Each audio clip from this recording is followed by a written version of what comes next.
In our teens, my younger brother and I bussed tables at a fancy restaurant across town during the summer.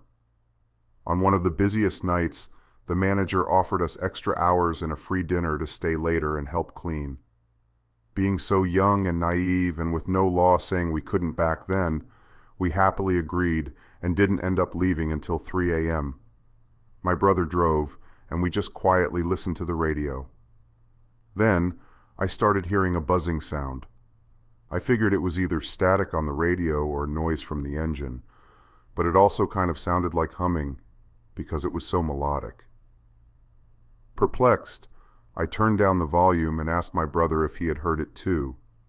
He said he thought it was me and was confused as to why I was humming along to a different song than the one that was playing on the radio.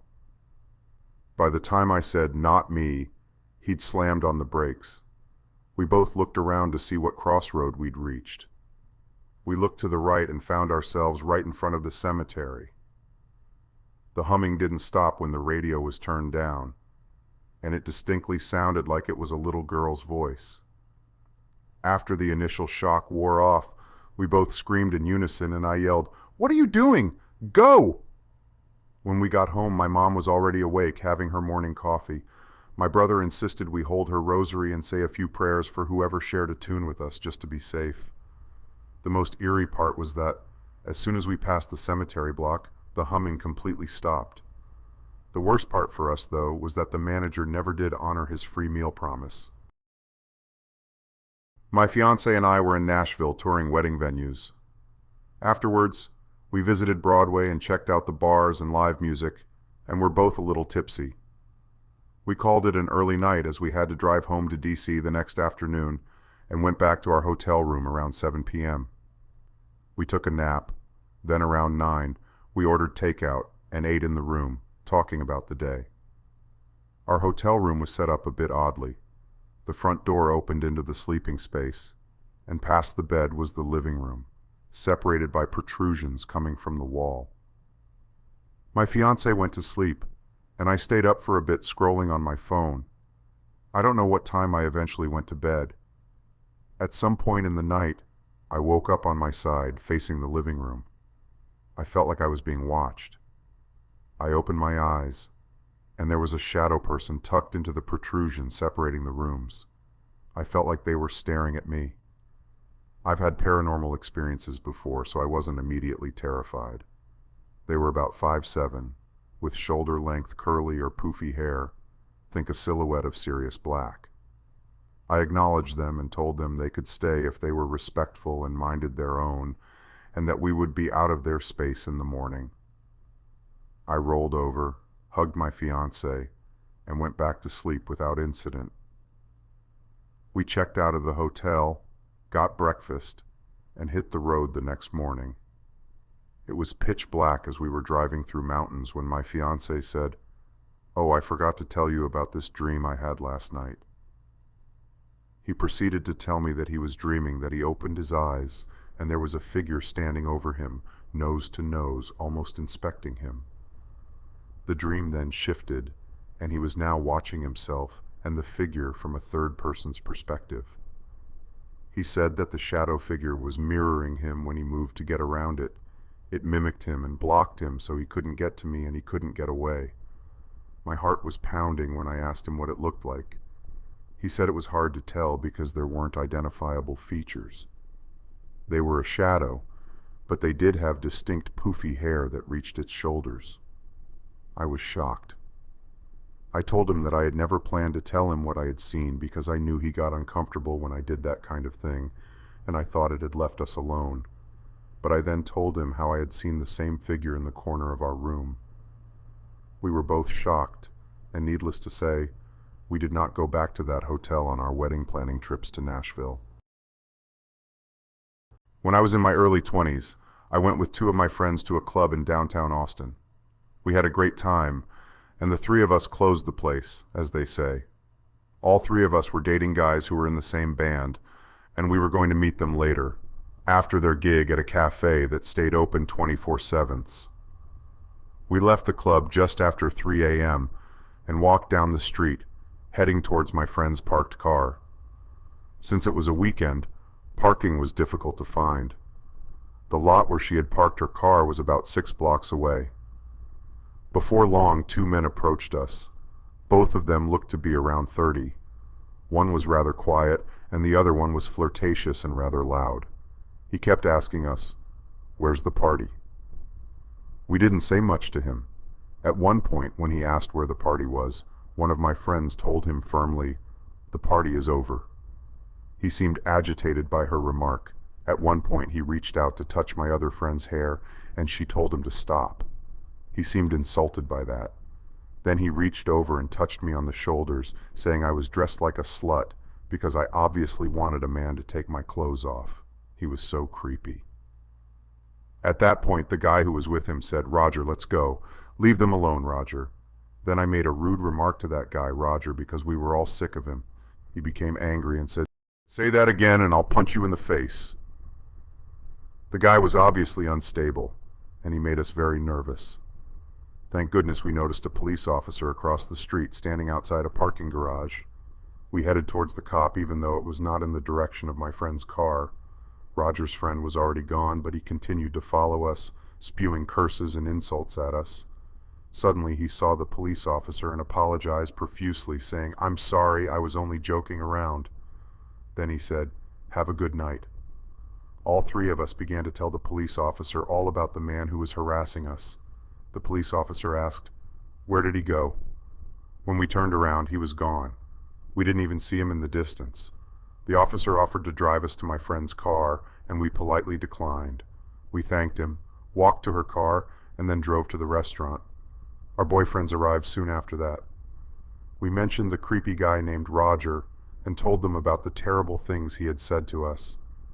A few days later, I was at work, taking a break in the lounge. Someone was watching TV, and a news update came on. The police had arrested a man for murdering at least 2 women in the area. When I looked at the screen and saw the man, a chill went down my spine. It was Roger, the same man who was bothering us as we walked to the car. It turned out he was a serial killer. No one really knows how many people he has killed. One of the bodies they found not far from his home was his live-in girlfriend.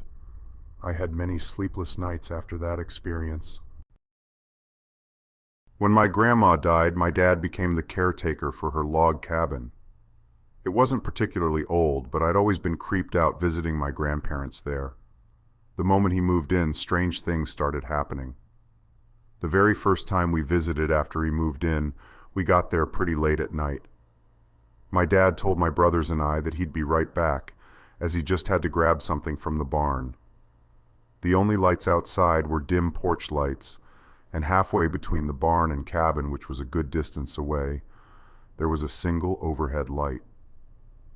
After only a minute or two, the silhouette of a man wearing a cowboy hat walked slowly under the overhead light between us and the barn. We assumed it was our dad, but he hadn't been wearing a cowboy hat, so we called out to him, asking where he'd gotten the hat. The man with the hat touched its brim, and then we watched our dad come out from around the back on the other side of the cabin. Confused, he asked what in the hell we were talking about. My brothers and I asked, "How did you get over there so fast?" We turned and looked, but the man in the cowboy hat was gone. After that, things got weird. We'd hear footsteps pacing the porch even though we couldn't see anyone there. Sometimes the footsteps would be in the house, going from room to room and then to the front door, where we'd hear the door slam hard, but never see it open or close. My dad put up a punching bag because he's an ex-martial artist, and despite it weighing 200 pounds, it would randomly sway by itself. One time it was swaying pretty hard, and my youngest brother and I decided to ignore it, only for it to suddenly pull itself back about 5 feet, and then slam into me, knocking me out of my chair. We moved ourselves and our seats across the room, trembling, and tried to avoid going near it ever again. Sometimes we'd see shadows flicker across the windows or in our reflections for a brief moment. One time, I thought I saw my dad go down the hallway despite the fact that he wasn't supposed to be home yet. I went to follow, glanced into the bathroom, and saw the shadow of a full-grown man with a cowboy hat on the wall of the bathroom, swaying slightly. I panicked and bolted for the living room. We'd hear whispers from other rooms, or sometimes if we were in different rooms, we'd hear each other's voices call us. Once my brother and I were watching a movie in our dad's room when we heard his voice call out to me from the other room. We decided to ignore it and not go out there. I slept in the living room when we stayed over, and at night I'd hear a man's voice whispering, sometimes joined by a woman who would laugh and call the man's voice Nick. Eventually our dad got a dog, and then a few years later, I also got a dog. Both dogs reacted strongly and frequently to things in the house, barking at the punching bag when it swayed and at the footsteps in the house. Once, as I sat on the porch, the footsteps were pacing back and forth behind me while I petted the dogs, and my dad's German Shepherd started growling. Then he lunged at something behind me, snapping his teeth and snarling. Whatever was there, the dogs knew it too. My dad had 3 different girlfriends who refused to stay at his cabin, saying it was haunted. All of them experienced the same things we did. My dad refused to acknowledge anything spooky, saying it was all in our heads, but his girlfriends all ended up telling him the same thing. One, however, got it worse than the others. She refused to stay over after he left her at the cabin to go to the store, and she said she heard a man's voice call her name, and then the shadow of a man appeared, pinned her to the bed, laughed, and tried to cover her mouth with cold hands.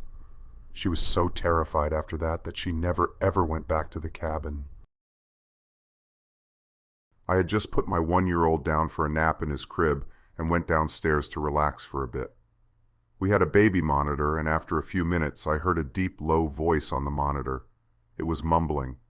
I couldn't make out the words, but my heart leaped into my throat.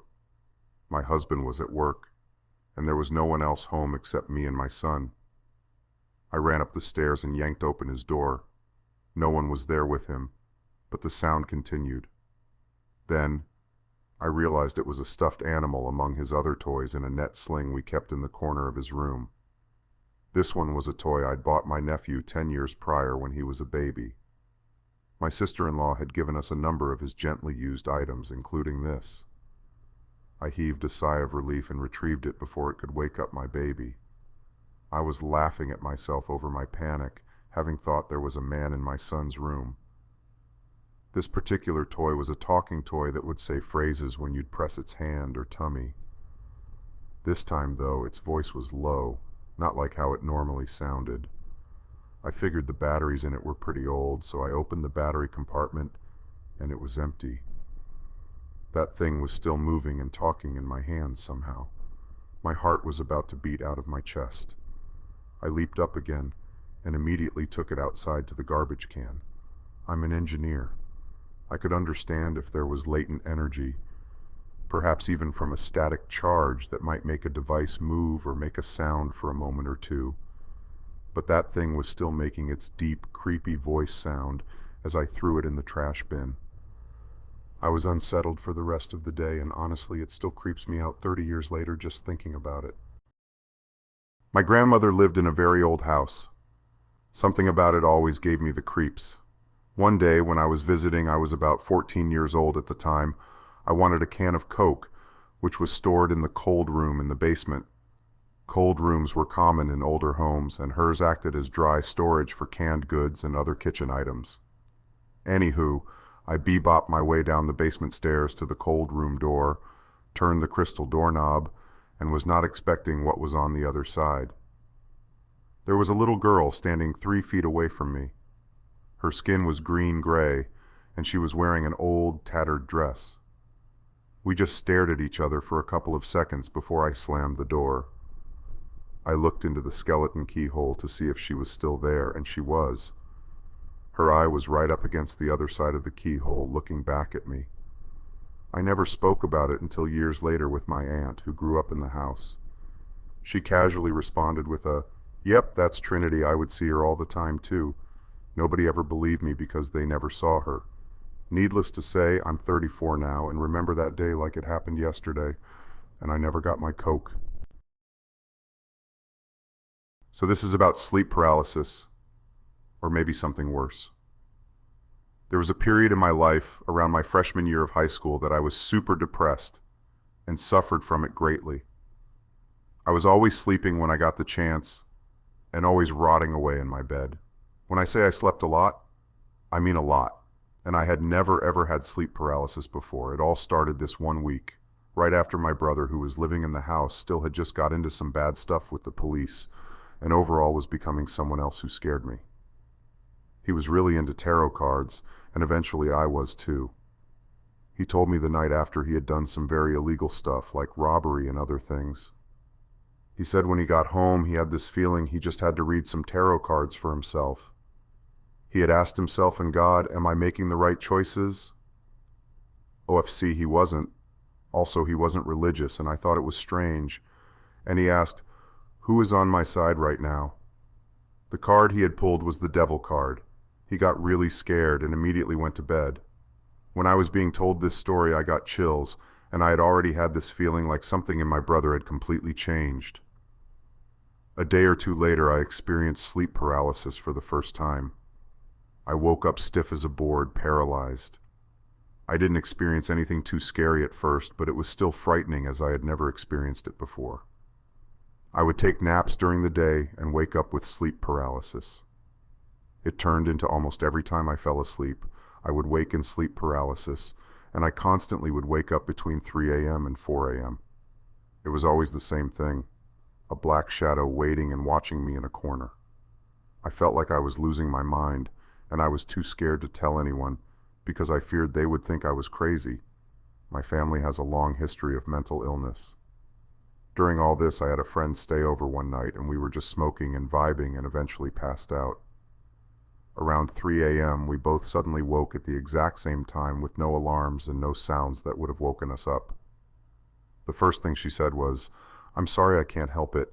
It feels like something has been staring at me in the corner of the room. All of the blood drained from my face, and I got so fucking scared. It was the exact corner I always felt and saw it in. Sometimes during the day when I was just awake, chilling in my room, I would get these overwhelming feelings like something was there and I just couldn't see it. I didn't tell her a single thing about what was happening, but after that I did. She said she had felt like that the whole night but didn't want to say anything. We slept in the living room that night, and surprisingly I didn't have sleep paralysis. So all of this lasts for about a week straight, and I remember the last night. I woke up and could feel something right next to my face breathing. Like I said before, it was always either just watching and waiting from a distance. This was new. I remember screaming in my head that it couldn't touch me and it wasn't allowed near me by the power of God. Mind you, I grew up Catholic, but I stopped believing when I was around 10 years old. I'm not sure what compelled me to say that, but I did.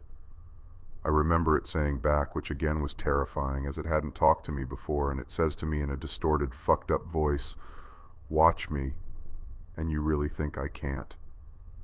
It was sinister and downright terrifying. I ignored it with everything I had, and I eventually went back asleep. I had awoke again that night to laying on my side face to face with it, paralyzed. It was just a black shadow figure that was hiding behind the single beam of moonlight shining in my room. I could feel we were just staring at each other. It was saying the same things as before, taunting me and trying to fuck with me. All of a sudden, I had just this image put in my head of my great-grandma, who passed away before I could meet her, but I was always told I was just like her. She was super spiritual and a tough woman, who I was told through stories experienced a lot of paranormal things growing up. She popped into my head and just gave me this huge hug from behind and told me it was going to be okay. I eventually somehow got out of the sleep paralysis, ignoring the thing. I rolled over and surprisingly went back to bed. I didn't have sleep paralysis again, but I did have a nightmare of me running in those tunnels under highways, and it was pitch black. I could only see the light at the end of the tunnel. Something was chasing me. I was running for my damn life, and the thing was fast. Once I finally made it out, I turn around, and there is just this crazy cracked out guy staring at me, smiling in the dark, hiding from the light, but I could still see him. He had blood dripping out of his mouth and 666 carved into his forehead and other satanic things carved on his body, blood dripping everywhere. Later that day, I had hung out with my old best friend and opened up about everything I had been experiencing. Her family is Native and very religious. They all said they would pray for me and gave me sage to cleanse my room. A few days after that, my brother had ran away from home, and all of it just stopped. No more sleep paralysis, no more nightmares, no more anything. To this day, I truly think something had attached itself to my brother, and because I was already so vulnerable, it tried attaching itself to me. It's been 4 years since this happened, and I still haven't experienced sleep paralysis again. I no longer talk to my brother, and sadly, I'm okay with that. I hope that I never have to experience or see that vile thing ever again.